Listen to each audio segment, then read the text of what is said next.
My name is Tommy Christian, and I've been training speed and agility for 20 years. One thing I've learned for sure is that speed doesn't happen by accident.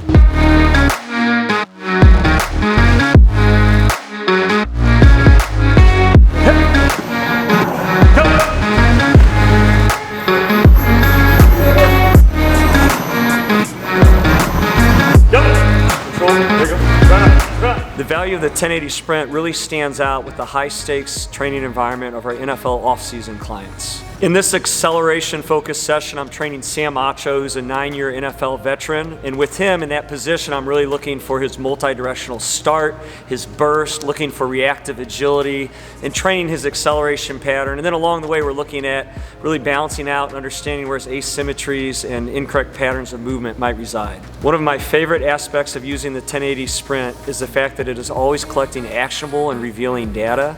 Truly, the test is the exercise, and the exercise is the test. We will often use a single leg resisted broad jump, not only to assess unilateral power, but also to potentiate the acceleration session for horizontal force, as well as just a motivator to increase power production in a unilateral setting. With acceleration, we're often looking at peak power outputs and velocities, but it's also fantastic to use the system for measuring very short periods of time and be able to really focus in on those first 2 to 3 steps with an athlete like Sam, where linebackers, it's usually that first couple steps that matters the most, and then being able to make a bigger impact on the field. I've always believed that one of the biggest keys to performance in football and even other field and court-based sports is the ability to win the 1-yard race in 360 degrees of movement, and being able to measure those short intervals with the 1080 allows us to do that really very accurately and precisely for the very first time. I love to use the variable resistance function of the machine so that we can increase force requirements in the early steps of acceleration and then allow it to taper off smoothly as the athlete finishes, allowing them to finish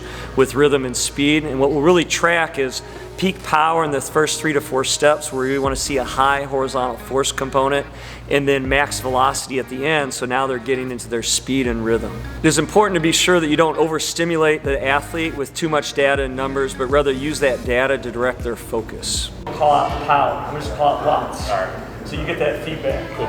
We believe in engineering results for our NFL athletes. In fact, it's been a slogan for us for over 10 years. I'm excited about the things that the data and capabilities of the 1080 sprint will teach us and help us to grow even more in the future, because speed doesn't happen by accident.